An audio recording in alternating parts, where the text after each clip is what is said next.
In April of 2023, myself, Gage, and my employee Jake traveled to Japan. It's the first time that we've been in Japan since before the pandemic hit, so we were very excited to get back and visit with all of the blacksmiths that we hadn't seen in such a long time.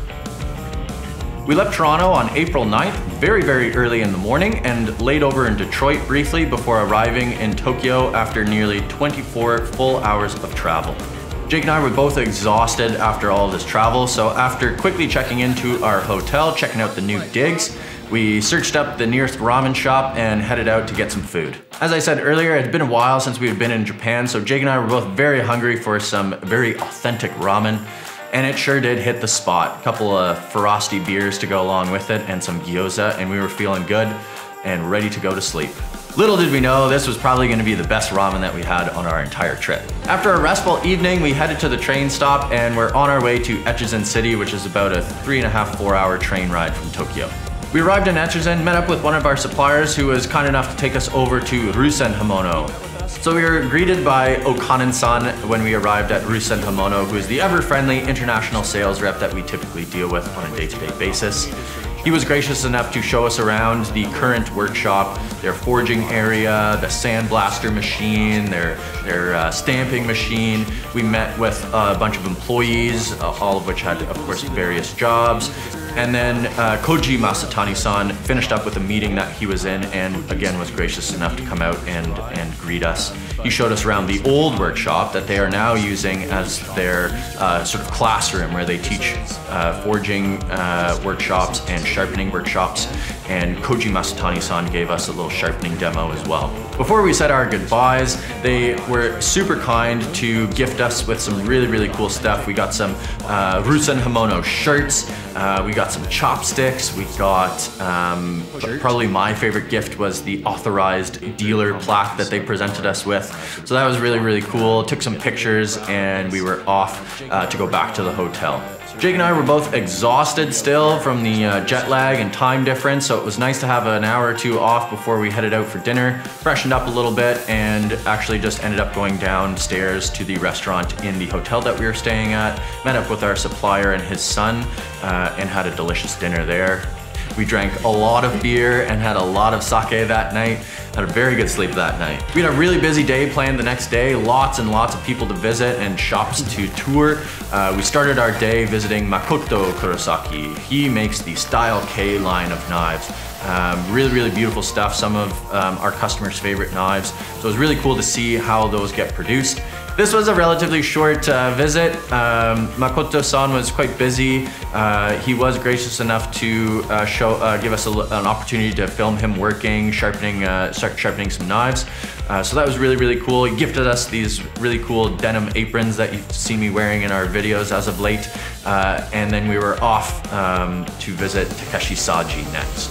Saji-san has a bit of a bigger operation going on, and unfortunately it wasn't a forge day there, so we didn't end up getting any forging footage of Saji-san, but there was a lot happening that day. There was people working, attaching handles, buffing handles. It looked like a polishing, sort of finishing day there. After our short tour of the shop, Saji-san sat us down in his little meeting area.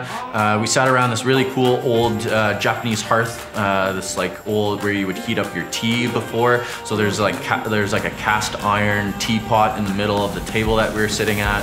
He has been in business for quite some time now, so he has all these cool trinkets and like magazine articles and all sorts of like catalogs and stuff all over the place in this little meeting room. So it's really cool just to kind of explore and check out all these cool little trinkets and knives that he'd made in the past. He also, of course, had a bunch of samples laid out for us to check out of various handles and blade types and stuff like that. So let us know in the comment section down below what handle and blade combination you'd like to see. Before we left, as is customary, he presented us with a gift. And he allowed us to go through some of the old kimonos that he had just hanging out. So Jake and I both had an opportunity to try a bunch of different kimonos on. It was funny because I think they were some of the larger ones that they had left, and he recommended that we use them as tablecloths, but they fit us perfect, if not a little snug, to be honest. After saying our goodbyes with Saji-san, we headed over to the Takefu Knife Village, where Kurosaki shop is directly adjacent to. We got to sit down briefly with Kurosaki-san before he took us for a little forging demo and shop tour.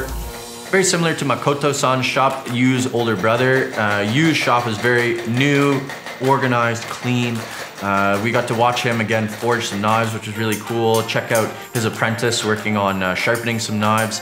And then before we left, we got to check out his new workshop, which is currently in construction, scheduled to be complete, I think around June of this year.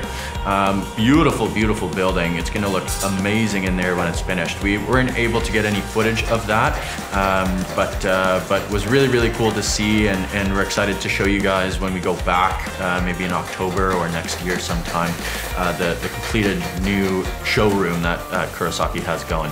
Very angular and very similar to his current shop, where it's kind of like dark and gray, and there's a sakura tree that they're building the building around, so it's going to be like on display. So it's going to look absolutely amazing. So we're really excited to show you some footage of that when it's all complete. After a quick lunch with Kurosaki-san, we went out for some Chinese food. We headed over to the Takefu Knife Village, which again is directly adjacent to Yu's shop. If you're unfamiliar with the Takefu Knife Village, it's a sort of cooperative workshop where a number of different blacksmiths who don't have their own separate workshop work together. So Ikeda-san, the current head smith at Ryusen Hamono, was working there. Shirokama was working. Among a number of other craftsmen. On my previous visits to the Takefu Knife Village, I was unlucky to go on days where not a lot of people were working. That was certainly not the case today. It was very busy in there. I think there were 3 forges going, like three spring hammers working for hot forging. There was 1 or 2 spring hammers working for cold forging. There were guys shaping knives. Shirokama was there making some sobakiris, which is really cool. Polishing knives, sharpening knives. It was a busy day in there. So it was really cool to walk around that day and see all the different knives and different stages of production. After our tour of the Takefu Knife Village cooperative workspace, we met up with Kato-san, who took us to his brand new workshop, which is again located just adjacent to the cooperative workspace right behind there, in fact, and he gave us a little forging demo and tour of his new shop. After visiting Kato-san, we headed over to the brand new gift shop, which is this really cool angular white looking building. Beautiful, beautiful gift shop with lots of cool knives on display, all of which of course are produced in the Takefu Knife Village there. We also checked out this really cool art display, and if you're not familiar with the story of the Takefu Knife Village, it was created in the 80s to help revitalize the blacksmith community in the area. And the first knife that they ever designed was designed along with the architect who helped design the original gift shop building, which is the cylindrical looking building. And these knives were on display in this really cool like mirror thing where they're hanging. The pictures will do a better job of showing or describing what it looked like. And that was our last stop before we headed out to visit Masutani-san. So Masutani-san is, to my understanding, still considered part of the Takefu Knife Village, though he does not work as close to the actual knife village as the rest of the smiths do. Masutani-san works primarily with family members. He does have a couple people that he works with who are not part of his family, but his son-in-law helps on the weekends. His grandson is scheduled to take over the business in around 5 years when Masutani-san wants to retire. But he is still full of passion. He seemed very excited to show us around the shop and all the different knives that he was working on. He still really, you can tell, gets very excited about what he does, showing us his new machines, and it was cool just to see how much volume he does there for such a small shop. They really do pump out a lot of knives, and if you're unfamiliar with Masutani-san's work, I highly recommend it if you're looking for like a great value, sort of more affordable knife. Before we left, Masutani-san presented us with some really special gifts. Jake and I both received a 170mm Santoku with really cool custom handles on them and our own kanji inscribed on the blade. Not sure how accurate it is to our names, but in any case, very, very special gesture on their part. So we were very appreciative of that. So that was it for that day. We then headed back to the hotel for a couple hours, rested, freshened up before going out for dinner. This was one of the more special dinners that we had had on the trip as well. Most, if not all, of the blacksmiths that we visited that day came out with us. So there was a big group of around 8 to 10 of us. Really special dinner, delicious.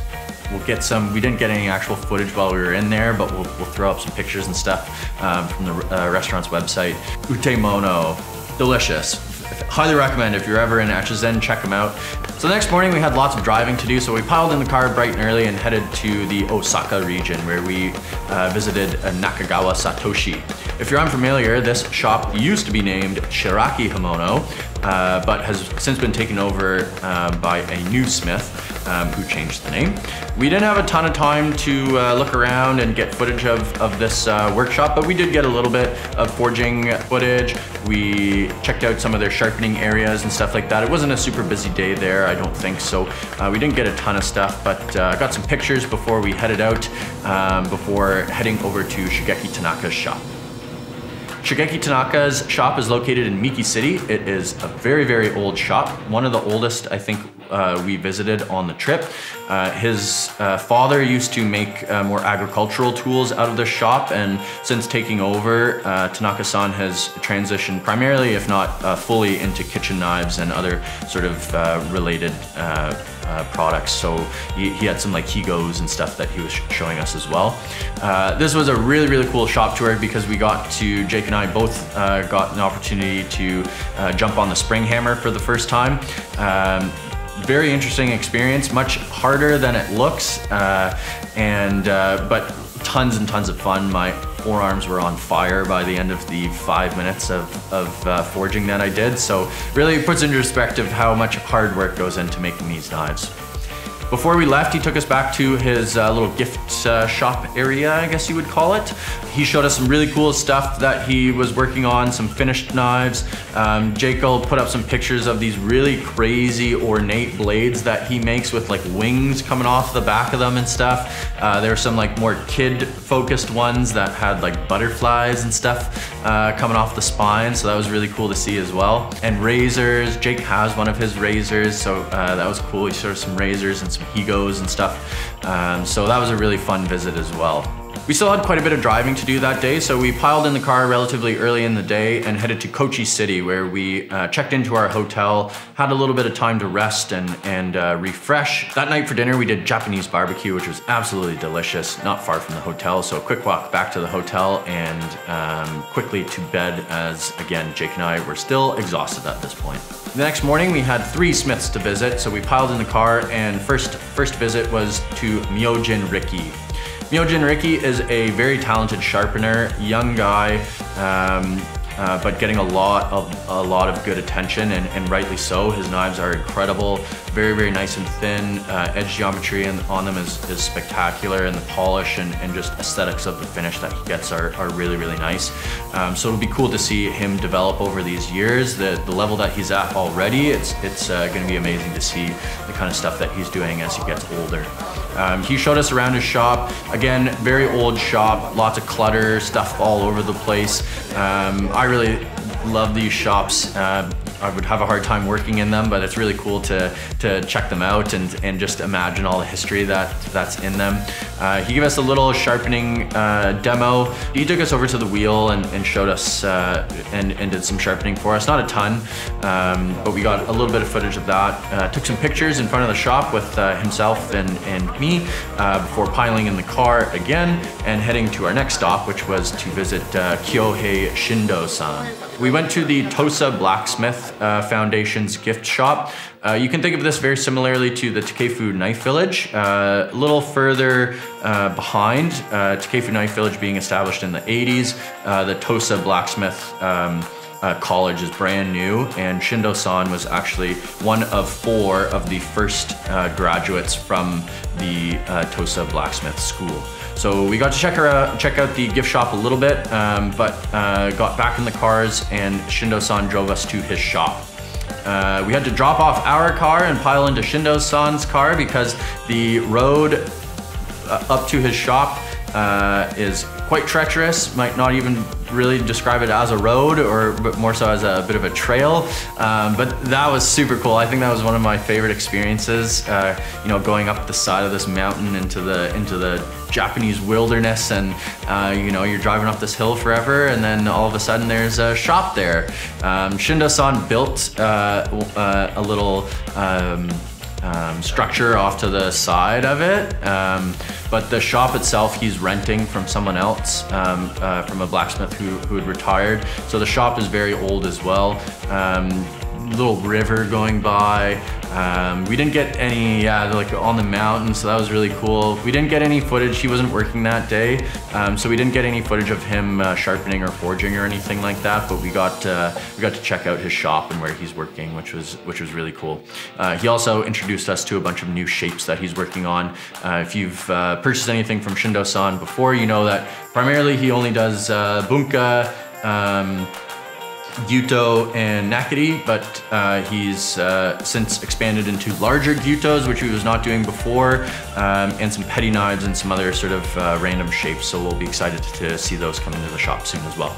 After traveling back down the mountain to our car, we piled back in and headed to Hokiyama Cutlery. Hokiyama is probably the largest producer that we work with. I would definitely describe their operation as a factory. They don't forge any of their own knives there. They use a technique called roll forging. So it does give you a lot of the benefits of the forging or the hammering of the steel, just in a more uniform, much quicker method. And many of the other processes are still done by hand. So all the knives are still sharpened by hand, polished by hand, handles are attached by hand, all that sort of stuff. They're all hand engraved as well. So still a ton of love and passion that goes into all of these knives. Shinsuke-san, who is the head smith there, was not there that day, but Muta-san, the international sales rep that we deal with, showed us around. We weren't able to get any video of Hokiyama. We have some pictures, but they have some techniques there that are a little secret, so they didn't want us to show too much of what they're doing in there. But here, like, you keep going into these buildings and little around the corners and stuff, and there's more people back there working on stuff. So that was really cool to see. And they are some of our favorite makers. They make some really affordable but very high performing knives from a lot of different steel types. They also took us upstairs where we were able to see some of their new series that they're working on, and put in some orders for some new knives that should be arriving in the very near future. After that, as is customary, we went back to the hotel, chilled for a little bit, freshened up before going out for dinner. Muta-san met up with us and we walked over to a restaurant not far from our hotel. We had a delicious meal with him, but he has 2 small children at home and wasn't able to stay out too late with us. So after dinner with him, he parted ways with us and we kind of went out on the town with our supplier, myself and Jake. We stopped at a restaurant that serves whale, so not sure how you guys will feel about this, but Japan still does hunt whale, and you can find it at some restaurants there. Not my favorite thing ever. Don't think I'll ever order it again. Could have been that it just wasn't the best quality whale in the world, but texturally wasn't my favorite thing. Still glad I tried it, and we did have some other delicious food while we were out on the town that night, but yeah, probably won't be the thing that I am itching to try again. The next day we got up and drove to Nagasaki. So if you're wondering, that is a far drive. We instead of driving all the way back up and across, we took a ferry across to the southern island, which was a super fun experience as well. Drove the car onto the ferry, got to hang out on the top deck as we were driving. The ferries in Japan are beautiful as well. Really nice seating and everything, vending machines, little snack bar you can get some noodles and a cup of noodles from. So we got off of the boat and we were all starving, so we went to get some food at Ringer Hut. This is my first visit to a Ringer Hut, but they are everywhere in Japan. In fact, I think there's more Ringer Huts than there are McDonald's in Japan, so that was pretty cool. And we had special Nagasaki ramen there, which was, look, it tasted like and texturally was very similar to like a tonkotsu ramen, but had a lot of seafood in there, so like clams and shrimp, all sorts of delicious stuff in there. So had a delicious meal there, and then kept driving to Nagasaki. So all in all, I think the drive was around 9 hours, if I'm not mistaken. All we did that day was drive from Kochi to Nagasaki. So we arrived at our hotel, I think around like 5 or 6 that night. This was by far the most beautiful hotel I have ever been to in Japan, and likely anywhere that I've ever traveled. The lobby is located on the 11th floor of the building that it's in, and they have floor-to-ceiling windows giving you a beautiful panoramic view of the city of Nagasaki. Nagasaki is now my favorite city in Japan as well. Very different from Tokyo, which feels and not bad. I'm not trying to take anything away from Tokyo. It's a beautiful city, but Nagasaki just felt, I don't know, just had a different feeling to it. I keep describing it to my friends and family as like the San Francisco of Japan. It's kind of built in these like big rolling hills and mountains and stuff, and there's buildings built and houses built up the sides of these hills. They have an old trolley, very similar to what they have in San Francisco, that drives through the city. So that was really, really cool. We were staying in Chinatown, so we went and got some steam buns, and we walked around. We ended up getting soba that night, if you recall. Everything was closed for some reason. It was like Saturday night, and it was really quiet for some reason. I don't remember why. The next day, we had the whole day off. No driving, no travel, nothing. Jake wanted to pick up a new suitcase for all the goodies that he'd been collecting throughout the trip. Got some really cool ceramic ware from this tiny little shop that we found. We visited some temples, went out for some ramen. We went to the Peace Museum as well. Something that everyone should do, I think.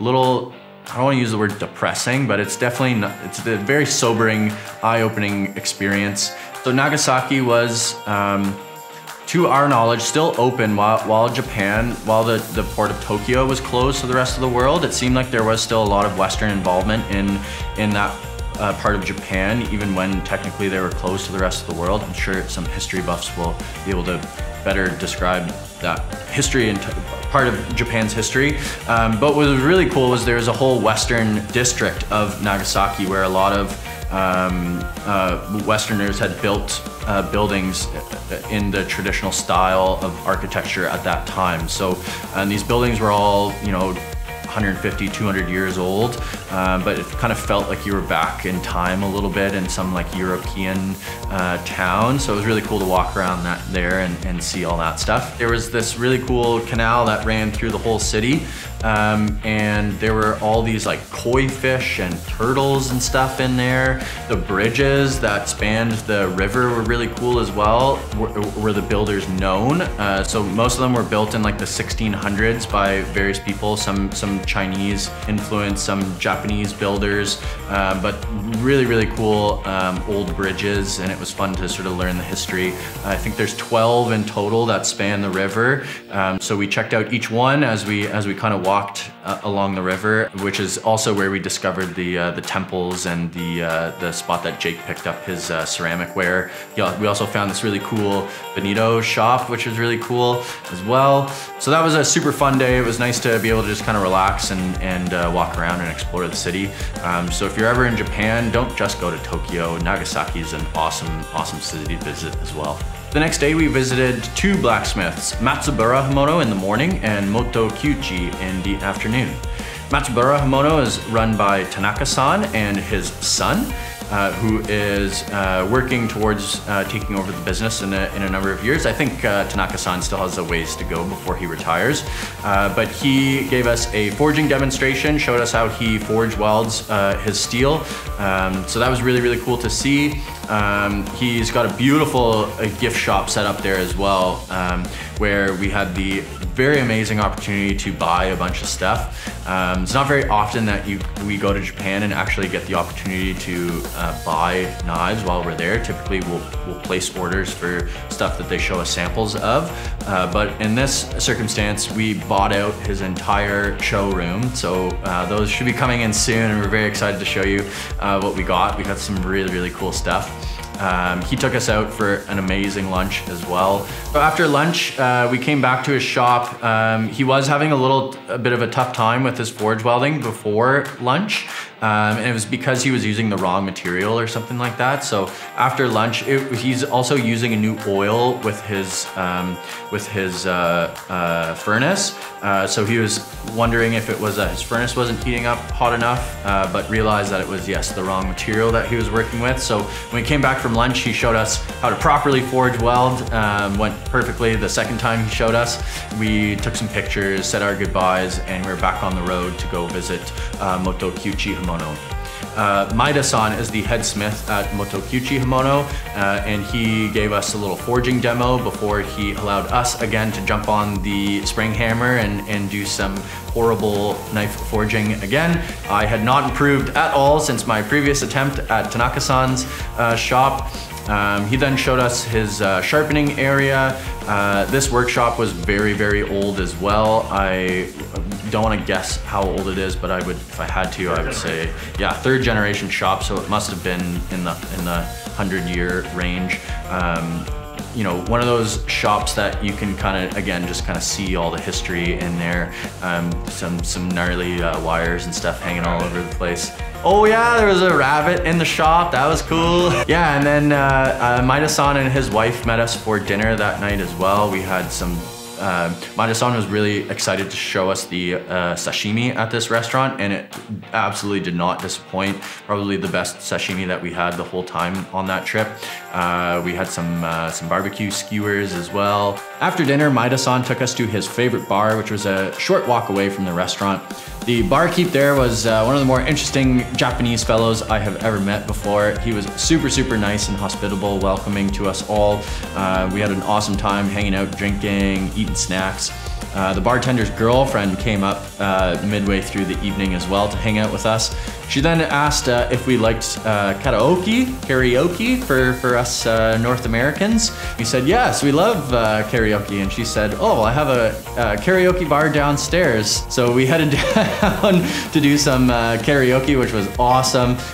We had some drink at that point, so we were belting it out, Jake and I together. So that was a blast. After our short stumble home, we woke up early the next morning, had some breakfast at the hotel, and then we were off to visit the last shop tour on our trip.